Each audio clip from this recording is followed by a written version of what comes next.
सर्व बालमित्रांना नमस्कार. बालमित्रांनो, आज आपण इयत्ता 6वी मराठी विषयामधील 18वी कविता बहुमोल जीवन या कवितेखालील स्वाध्याय आज आपण पूर्ण करणार आहोत. बालमित्रांनो, रमण रणदिवे लिखित बहुमोल जीवन या कवितेमध्ये आयुष्यात सुखदुःखे येतात आणि निघून जातात. मनासारखे घडत नाही म्हणून रडत बसू नये, संकटांना सामोरे जावे, जीवन खूप मूल्यवान आहे, त्याचा त्याग करू नये, असा बहुमोल संदेश या कवितेत दिला आहे. चला तर मग बालमित्रांनो, या कवितेखालील प्रश्नोत्तरे आपण पूर्ण करूया. यामधील प्रश्न पहिला आहे, 2-3 वाक्यात उत्तरे लिहा. यामधील पहिला प्रश्न, गुलाबाचे मोठेपण कवीने कसे सांगितले आहे? उत्तर, गुलाबाच्या फुलाच्या भोवती काटेही उगवतात, पण गुलाबाचे मोठेपण असे की आसपासच्या काट्यांना ते दोष देत नाही. यामधील दुसरा प्रश्न आहे, ग्रीष्म ऋतूमुळे धरणीवर कोणता परिणाम होतो? उत्तर, ग्रीष्म ऋतूत कडक ऊन पडते, हा कडक उन्हाळा धरणीला भाजून काढतो. यामधील तिसरा प्रश्न आहे, निराश आशा कवीला कोणाबद्दल वाटते? उत्तर, आकाशाचे रंग रोजच बदलतात, त्यामुळे निराश आशा कवीला नक्षत्रांबद्दल वाटते. यामधील चौथा प्रश्न आहे, सुखदुःखांची ऊन सावली म्हणजे काय?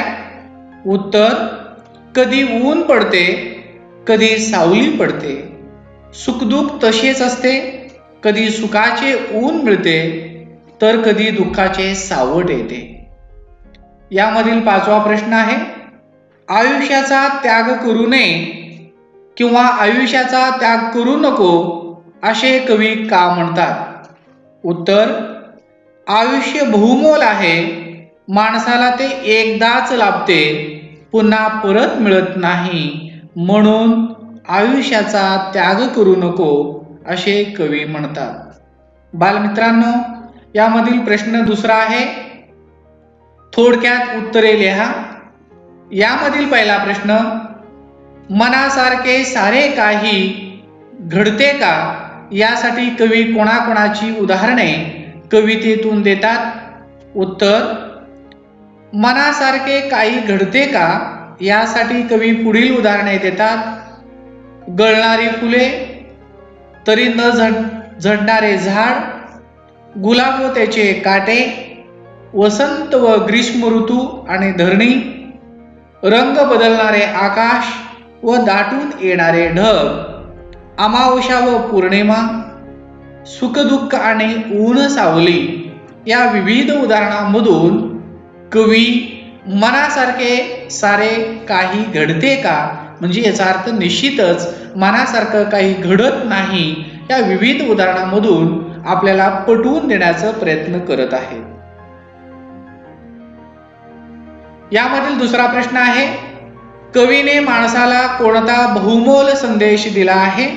उत्तर, जीवनात आपल्या मनासारखे सर्व काही घडत नाही, जे आपल्या वाट्याला सुखदुःख येते ते भोगावेच लागते, संकटाला सहज सामोरे जावे, बहुमोल आयुष्याचा त्याग करू नये, परत हे आयुष्य मिळत नाही, म्हणून न रडता हसत हसत सुंदरपणे जगावे, असा संदेश कवीने माणसाला दिला आहे.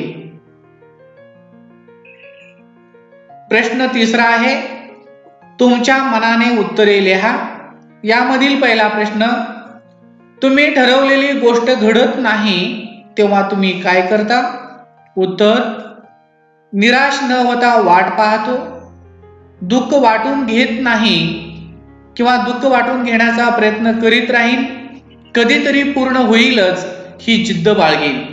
मग याचा अर्थ असा आहे पहा, निराश न होता आपण निश्चितच आपल्या जीवनामध्ये आलेले जे दुःख आहे ते दुःख कधी ना कधी संपणार आहे याचा आपण मनामध्ये आशा बाळगूया आणि 100% आपल्या मनामधील आशा हे पूर्ण होणारच आहे ही जिद्द आपण मनी बाळगूया. यामधील दुसरा प्रश्न आहे, ढग दाटून येतात परंतु पाऊस पडत नाही तेव्हा तुमच्या मनात कोणते विचार येतात? उत्तर, ही दुष्काळाची सुरुवात आहे. दुष्काळ पडला तर माणसांना व पशुपक्ष्यांना पाणी मिळणार नाही. आहे ते पाणी जपून वापरायला हवे. पाण्याचे नियोजन करायला हवे. पर्यावरण रक्षणासाठी जनजागृती करायला हवी. यामधील तिसरा प्रश्न आहे, खूप ऊन लागू लागले की तुम्ही सावली शोधता. सावलीमध्ये येताच तुम्हाला काय वाटते? उत्तर, एकदम छान वाटते, गार वाटते, उत्साह येतो, वारा आला की आल्हाददायक वाटते, थकवा निघून जातो. यानंतर भाषा अभ्यास व व्याकरण आपण पाहणार आहोत. यामधील पहिला प्रश्न आहे, या कवितेत सुखदुःख, ऊन सावली असे विरुद्धार्थी शब्द जोडून आलेले आहेत.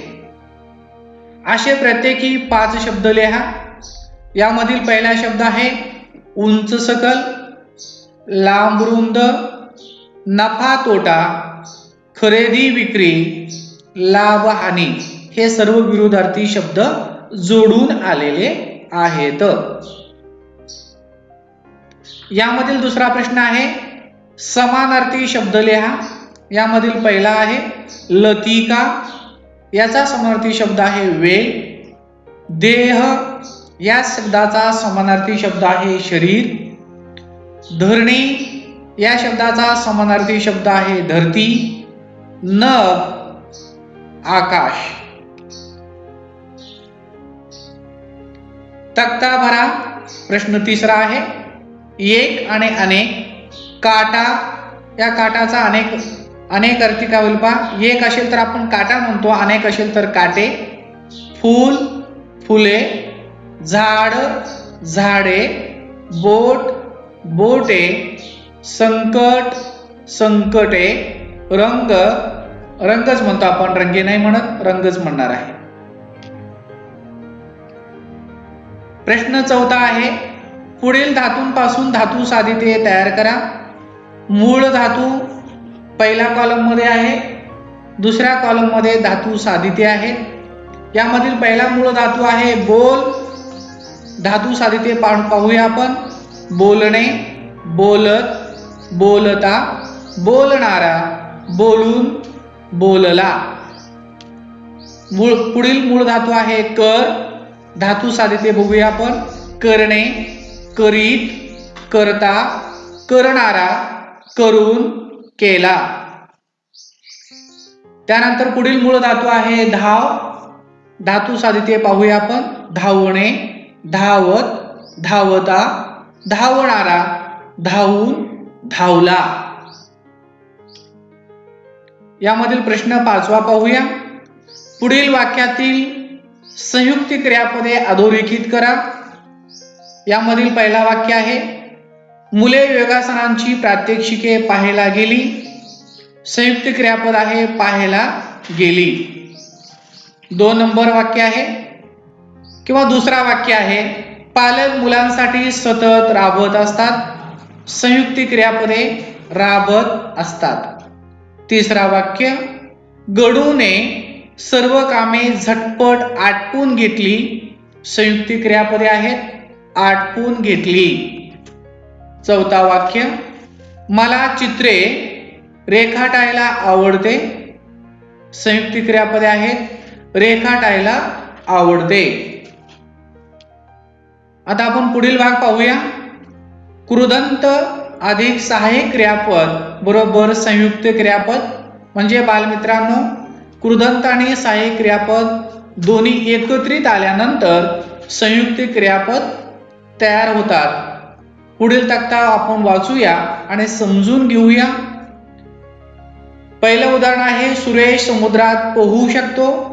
यामध्ये मुख्य धातूचे कृदंत आहेत पोहू, सहाय्यक क्रियापद आहे शकतो आणि संयुक्त क्रियापद आहे पोहू शकतो. दुसरं उदाहरण आहे चोर पोलिसाला पाहून पळाला. यामध्ये पाहून मुख्य धातूचे कृदंत आहे. यामध्ये पळाला सहाय्यक क्रियापद आहे, इंग्लिशमध्ये याला हेल्पिंग वर्ब म्हणतात, आणि संयुक्त क्रियापद आहे पाहून पळाला. तिसरं उदाहरण आहे आरोपीला आपली बाजू मांडू दे. मूळ धातू मांडू, सहाय्यक क्रियापद दे, संयुक्त क्रियापद आहे मांडू दे. चौथं उदाहरण आहे पोस्टमन हल्ली रोज येऊ लागला. मुख्य धातूचे कृदंत येऊ, सहाय्यक क्रियापद आहे लागला आणि संयुक्त क्रियापद आहे येऊ लागला. पुढील प्रश्न पहा. या कवितेत मनासारखे काही घडते का असे कवी म्हणतात. आपल्याला मनासारखे घडावे असे नेहमी वाटते.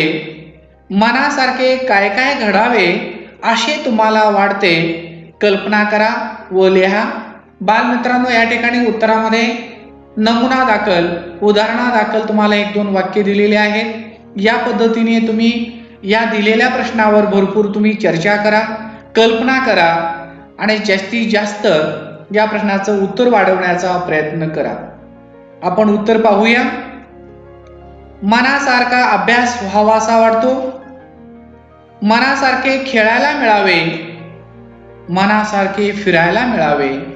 मनासारखा खाऊ मिळावा. याच पद्धतीने असे अनेक आपल्या मनामध्ये अशा आकांक्षा असतात आणि ते आपण थोडंसं आठवूया, कल्पना करूया आणि व्यवस्थितपणे या प्रश्नाचं उत्तर आपण लिहूया. बालमित्रांनो, अतिशय सुंदर अशी जी बहुमोल कविता आहे, बहुमोल जीवन, या कवितेखालील प्रत्येक प्रश्न आणि उत्तर अतिशय काळजीपूर्वक लिहा. आतापर्यंत तुम्ही माझ्या YouTube चॅनलला सबस्क्राईब केलेलं नसाल तर श्रीमंत कोळी व्हिजन ऑफ टीचर या YouTube चॅनलला सबस्क्राईब करा. तुमच्या मनामध्ये काही शंका कुशंका असतील तर कमेंट बॉक्समध्ये लिहा. जरूर त्या प्रश्नाचं उत्तर मिळेल. धन्यवाद.